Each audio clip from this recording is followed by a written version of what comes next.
It's the Locked On Podcast Network, your team every day.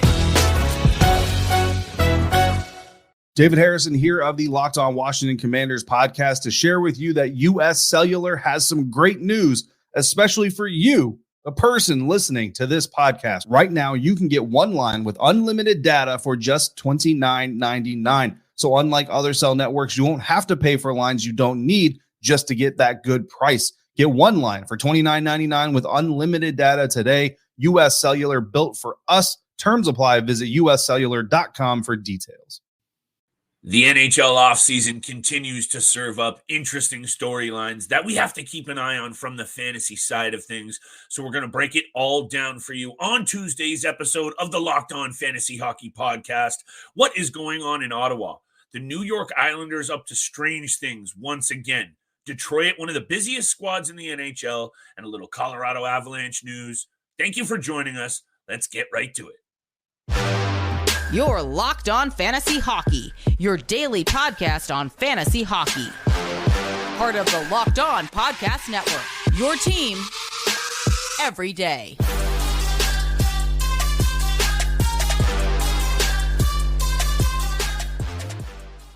Happy Tuesday, everybody, and for all of those celebrating, happy 4th of July, north and south of the border to all of our American friends and followers out there. Thank you for tuning in for the Tuesday episode of the Locked On Fantasy Hockey Podcast. We are continuing our off-season news coverage from around the world of the NHL Steel. Yeah, this off-season, missing those big blue chippers, missing a lot of big names, but that doesn't mean that the fantasy realm isn't having its fair shakeup. And on today's episode, we'll break down Ottawa Senators news. What do you think, Steele? Is this the number one goalie they've been looking for? Joonas Korpisalo getting the bag in Ottawa. The New York Islanders throwing around a few very interesting contracts. Let's talk about that. And the Detroit Red Wings, I think, were the busiest squad of any.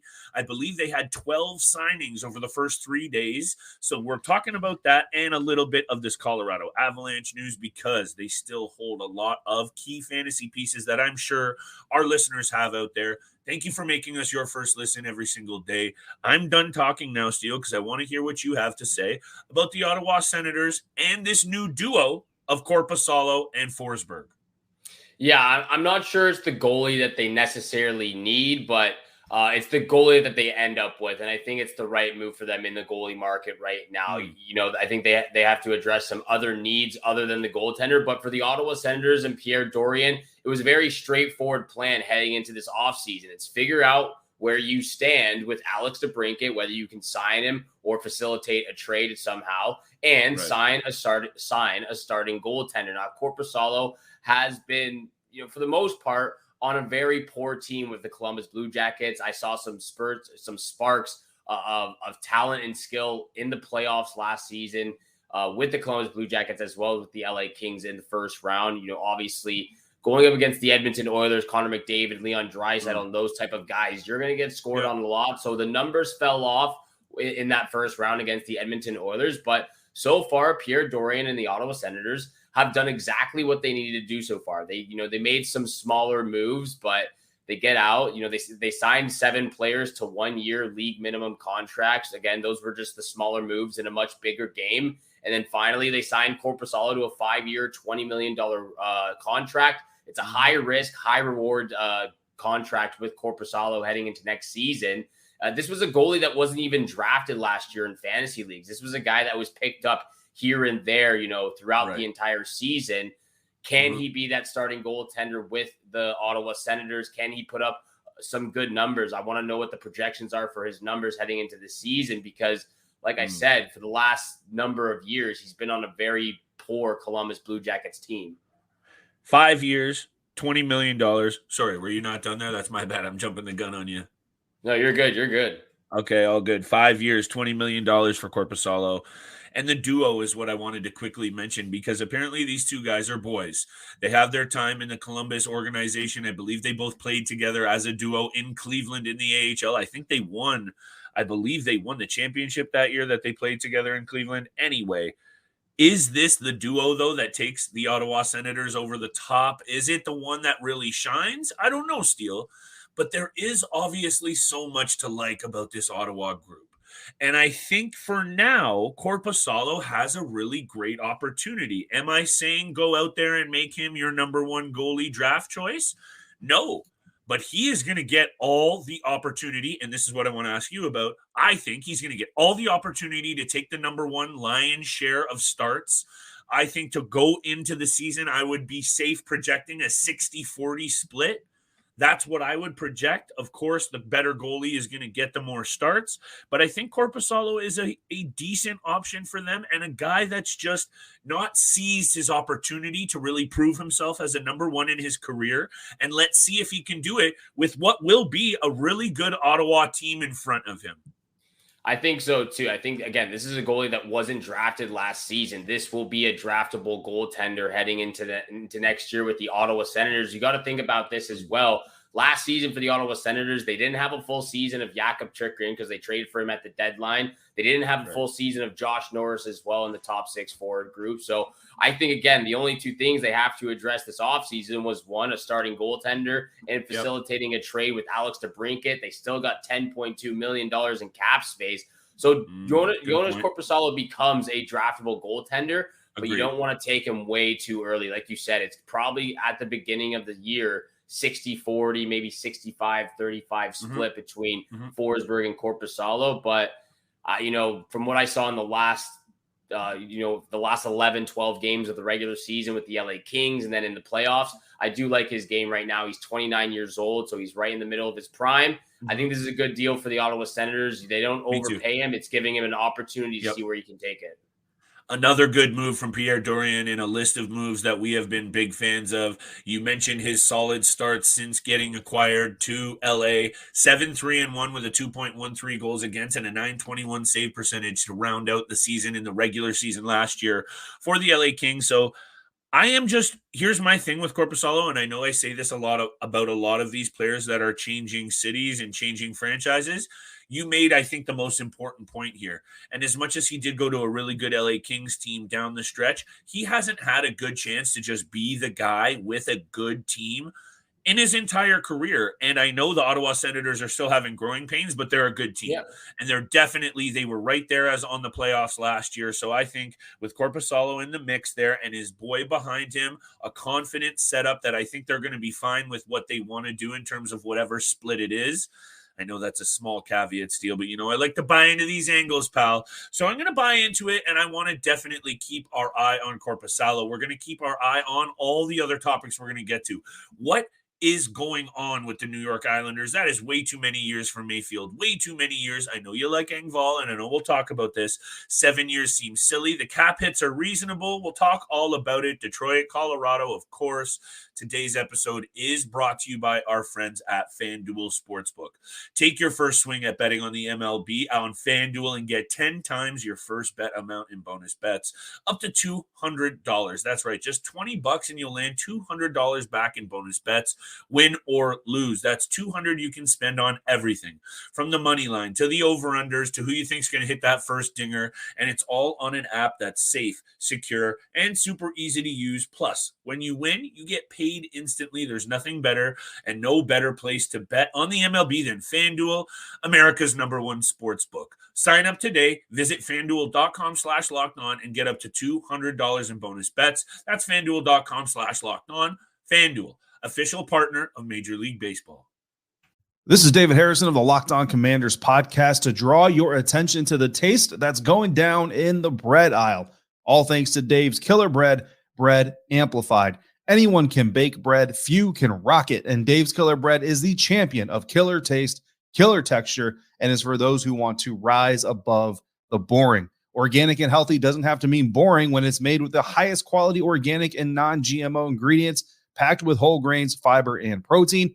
21 whole grains and seeds bread has a subtle sweetness and a seed-coated crust, while good seed products are the boldest and sweetest of all. Dave's Killer Bread was built on the belief that second chances can change lives, because after spending 15 years in prison, not only did the guy with the guitar you see on every loaf turn his own life around, he's helping others to do the same. By hiring the best people for the job, regardless of their background, he's ensuring your mornings no longer taste like cardboard, your taste buds don't have to feel sedated, and your sandwiches can become superstars. Visit daveskillerbread.com to learn more and look for Dave's Killer Bread in the bread aisle of your favorite grocery store. And thank you so much for making the Locked On Fantasy Hockey Podcast your first listen every single day. We are a part of the Locked On Podcast Network, where you can find your favorite team from all 4 major sports leagues, including the NCAA, your team every single day. And thank you so much for tuning in for today's episode. Hit that subscribe, hit that follow button. Leave us a review on your favorite podcast platform. And, of course, leave us some comments. DM us on Twitter if you need some help, some advice, just want to talk. Let us know, and we will be right there as soon as possible. We are always there for you, fantasy hockey-wise, or just anything-wise. We like to talk with with any of our listeners out there. And let's get over to the New York Islanders, though. A few other teams that have made some signings over the last couple of days. New York Islanders, we will get to the Colorado Avalanche, Detroit Red Wings. Steve Yzerman, always busy as the general manager over there. But the New York Islanders signed 4 guys who were on the team last year. And I want to talk about the goaltenders first. Let's start with Ilya Sorokin and Semyon Varlamov. Sorokin, 8 years, $66 million. An absolute fantastic deal for both parties. He becomes the 3rd highest contract amongst active goaltenders right now, right behind Sergei Bobrovsky and Andrei Vasilevsky. I'm assuming Connor Hellebuck will pass Ilya Sorokin whenever he gets his next contract. But I think it's a great deal for both the Islanders and Sorokin. He's been in the NHL now for 3 years and just incredible stats every single season, twice in the playoffs as well. Hasn't been able to get past the first round, but the stats in the playoffs have just been undeniably impressive, and he deserves this contract, every single bit of it. I think he definitely deserves this contract. And you and I just butcher this guy's name. I say Sorokin, I say Sorokin. You know, I got to just get it right, but it's Sorokin, I think. But either way, you know how high I am on this guy. And I drafted him far too early in our draft last year. Yeah, okay, was he up there with all the numbers as one of the best goalies in the league for sure? And is he that? Most definitely. My bit of concern with this deal is all the term on these contracts handed out by an 80-year-old general manager in Lou Lamoriello. Does the one that make the most sense is obviously Sorokin. But at the end of the day, what is he under contract here till? He's 38 years old at a lot of money. They're just all risky. If it was just the goaltender, no problems. But the fact that he handed out so many deals to guys that, aside from, Mayfield and Varlamov, yeah, okay. They're just, you know what I'm saying, Steele? They're all just very weird moves aside from securing one of the best goaltenders in the league. It's just a lot of term again. So yeah, it makes sense. And actually, I want your opinion on this. 4 years for one of the best backups in the league too. Sure, maybe 4 years sounds too much, but realistically, the best thing you can say about this team is how solid they are in the goaltending area and on the back end. That's really what I'm looking at this as, because otherwise I don't know what's going on in New York. Yeah, well, I actually have a different take on this. I don't mind 3 out of the 4 contracts here. I love the Ilya Sorokin contract. The Semyon Varlamov, I like the length of the deal, 4 years. Maybe you could have got it down to $2.5 million, but at 2.75, it's still he's still a goaltender who has a solid track record, 15 years in the league. He's a veteran backup who can play 30 to 35 games if you wanted to. I know he plays a little bit less now, 23, 35, but if again, knock on wood, hopefully it doesn't happen. But if Sorokin gets hurt or he just has to play more games, Varlamov is capable of doing so. So I like the contract. Yeah, he'll be 39 years old at the end of this contract, but as a backup goaltender, I don't hate the move whatsoever. Pierre Engvall at 7 years, $3 million, I actually like a lot as well. I think he's really coming into a decent depth player. Well, yeah, $3 million over 7 years is not bad. $21 million. It makes sense. What doesn't make sense is the length of term for Scott Mayfield. 7 years, again, like $3.5 million AAV is whatever. But 7 years, he's 30 years old right now. He'll be 37 at the end of this contract. And this is a defenseman, a player who just played his first full season ever in the entire NHL. And yeah, he had statistically the best season ever, 24 points in every single category you can think of. It was the best season for him, but he's 30 years old. He's going to be 38 by the time this contract is over.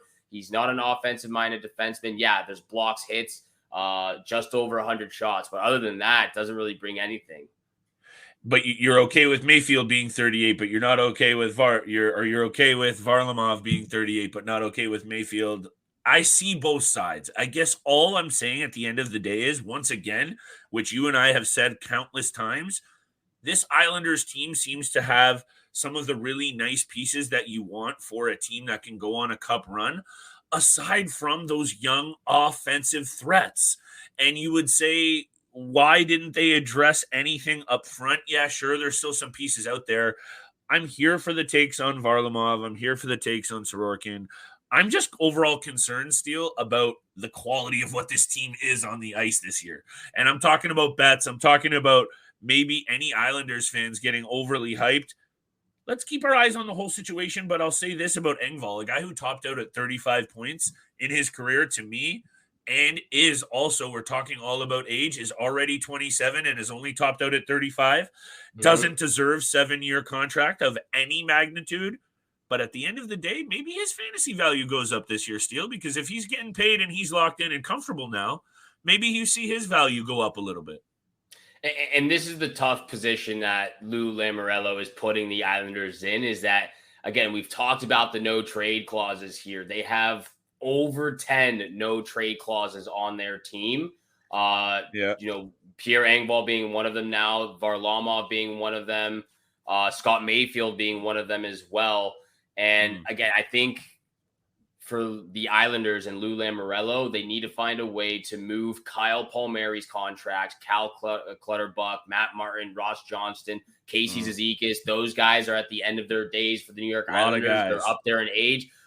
And again, Palmieri is one of those guys who has a no trade clause in his contract. So it will be difficult for Lamoriello to find, trading partners to take on these contracts, even if they can, because they got to submit their, 10, 12, 16 team no trade clause team, whatever it is. But it's going to be difficult. And he's put himself into some tough positions with a few of these contracts. But I like the Pierre Engvall one. The only one that doesn't make any sense to me is Scott Mayfield.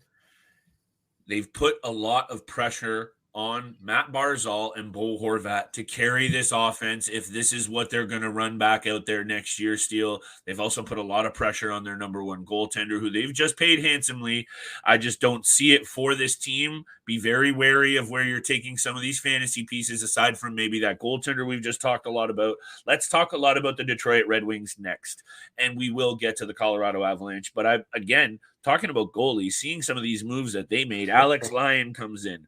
James Reimer comes in. They have 12 signings total, Steele. That's more than any team in the NHL. Yeah. That also included Justin Holl, Klim Kostin, Daniel Sprong. J.T. Compher was the big one, and the other big one, which I also want to talk to you about, is Shane Gostisbehere. So those were the two big ones for me, Compher and Gostisbehere. I think those were the main things I want to talk about. But off the jump, when you let Nedeljkovic go, and you bring in guys like Reimer and Lyon, I think this is clear cut. Ville Husso's number one crease, and his value, in my opinion, because he's going to eat a lion's share of time in Detroit. He's going to be a goalie that I'm keeping my eye on big time. I like Ville Husso. Yeah. I love the fact that they bring in James Reimer, a veteran goaltender as well. And even on the teams that he's been on, he's provided some sort of elevated fantasy value to his game over the last number of seasons with the San Jose Sharks. So I like him as a backup goaltender, just an overall great guy in the league. And again, this gives the confidence and a confidence booster to Ville Husso to be that number one guy now in Detroit.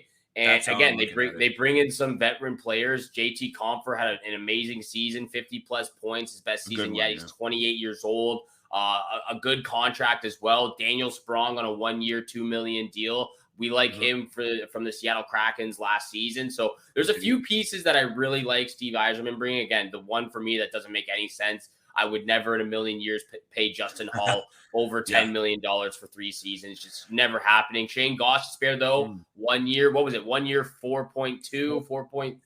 4.2, 4.45, something like that. Something along those lines. I like that move as well to play along maybe Marit Seider on the top line. I know they got Jake Wallman up there, but I think that elevates the power play a little bit. And then again, if somehow Steve Yzerman can facilitate a trade for Alex DeBrincat, the top six becomes significantly better in Detroit.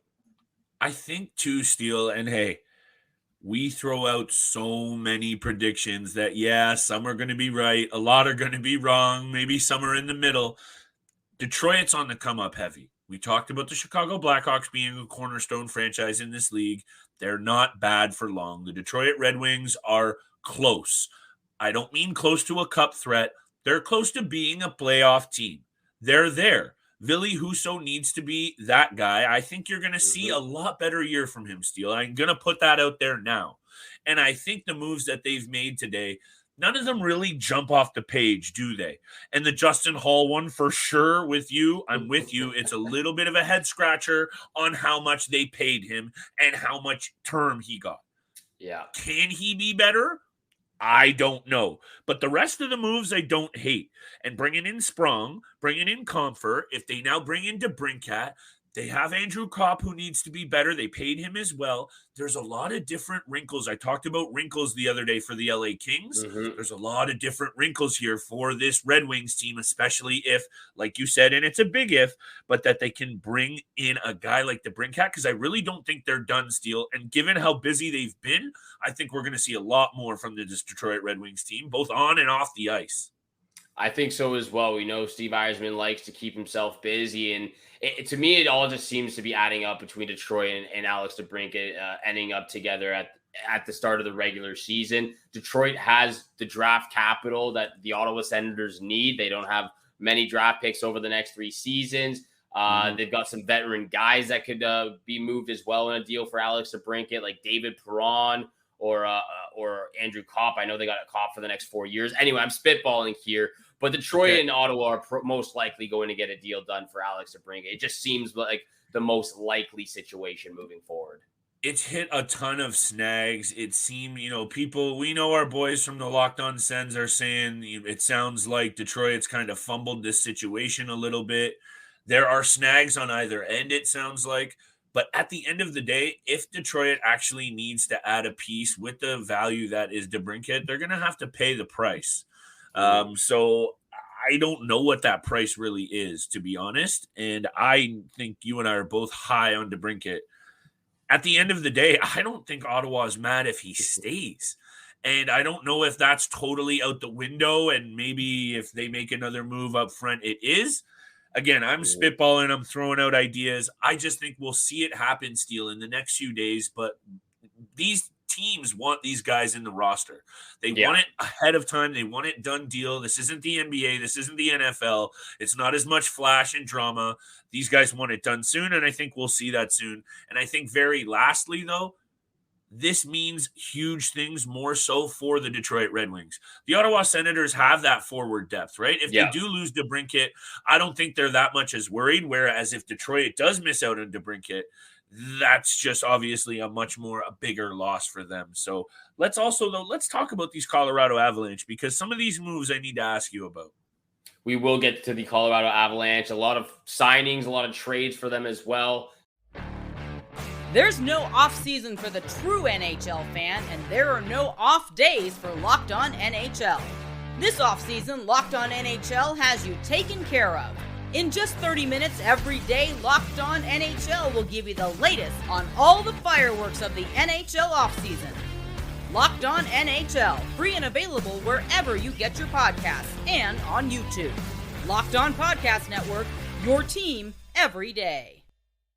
Thank you so much for making the Locked On Fantasy Hockey Podcast your first listen every single day. Please hit that subscribe button, hit that follow button. We appreciate all the love and support you show us every single day, Monday through Friday, 7 o'clock in the morning is when you can find all of our episodes.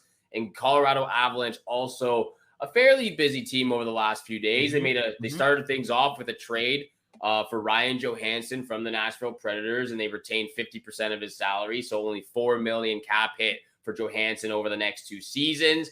They go ahead and sign Miles Wood from the New Jersey Devils as well to a very nice contract. Might I add, $2.5 million till 2029. The next 5 years for Miles Wood in Colorado. They go out and acquire Jonathan Drouin the other day for $825,000 on a 1-year term. And then they re-up Bowen Byram for 2 years, $3.85 million as well. Obviously, the salary cap plays into all of these moves, especially ahead of what's expected to be. And I think this is one of those things you and I haven't mentioned yet, but that our listeners know over the next couple of years, the salary cap is expected to go up significantly in the NHL, which is why you're seeing guys like Tyler Bertuzzi, who was obviously a player who was sought after, go in for a 1-year deal. That's why you're seeing so many of these guys go in for short-term deals for the most part. Yeah, we just talked about some crazy long-term ones in New York, but those were, in the minority. So anyway, you're seeing some of these moves exactly from the Colorado Avalanche. And I think the main takeaway from me, Steele, and we'll talk a little bit about Miles Wood's fantasy value. I want to talk about Bowen Byram as well in a sec. I think the main takeaway for me is some of these moves had to be very strategic. And then you factor in what we also said, when the names aren't just not out there this year, this is what you see now in the free agency frenzy. But they add Ross Colton, they move Newhook, they re-up Bowen Byram, they take some risks on Drouin and Miles Wood. And what I want to just leave it at is, I think this speaks to the confidence that this team has in their studly blue line. And when I look at the blue line in Colorado, Steele, I just honestly... and this might be a bold take because, there's some other good units out there. I'm going to throw Taves, Makar, Byram, Manson, Johnson, and Girard out there against any other 6 in the league and feel very confident in that.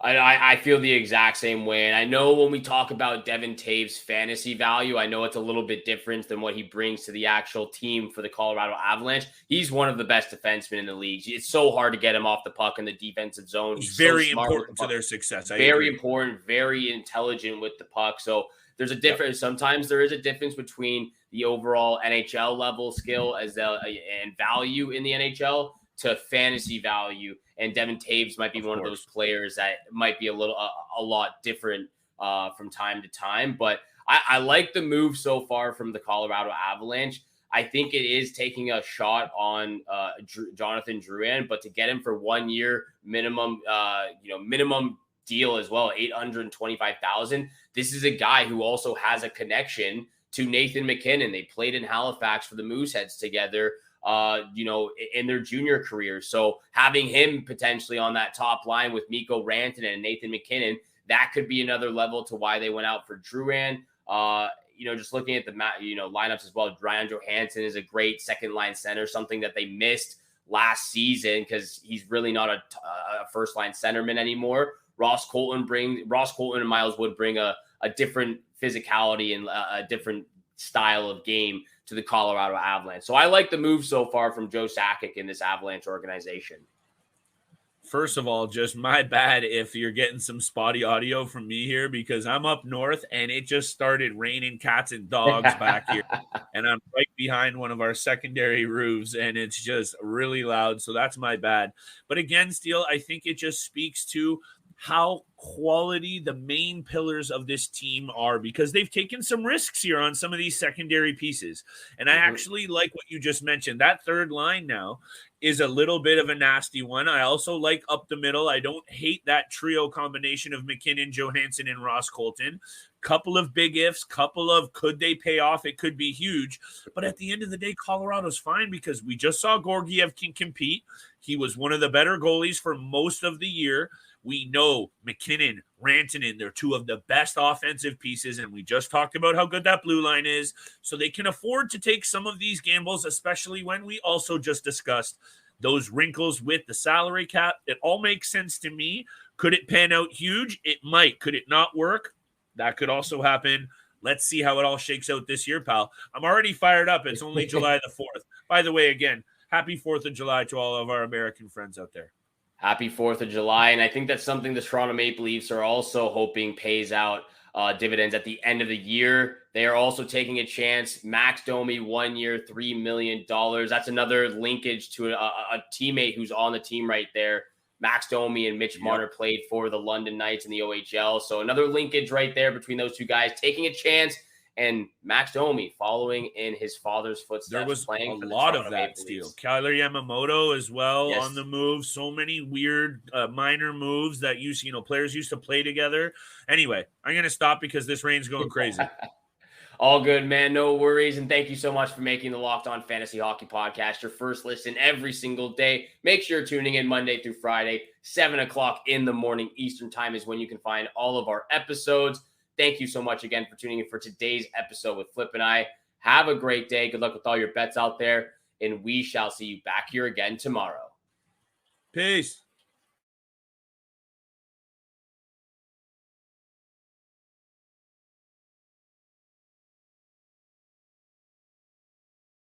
Take your first swing at betting MLB on FanDuel and get 10 times your first bet amount in bonus bets up to $200. That's right. Just bet $20 and you'll land $200 in bonus bets, win or lose. It's all on an app that's safe, secure, and super easy to use. Plus, when you win, you can get paid instantly. There's no better place to bet on MLB than FanDuel, America's #1 sportsbook. So sign up today and visit FanDuel.com/lockedon to get up to $200 in bonus bets. That's FanDuel.com/lockedon. FanDuel, official partner of Major League Baseball. JamesAllen.com is the online destination to easily design a customized engagement ring and save up to 50% compared to traditional stores. You pick a diamond, whether it's lab-created or earth-created. James Allen has over 200,000 conflict-free stones. Then you pick your ring setting and metal. And if you need some help, they have real-time diamond consultations available where an expert can walk you through it all. Get 25% off your order at JamesAllen.com, code LOCKEDON. That's JamesAllen.com, code LOCKEDON.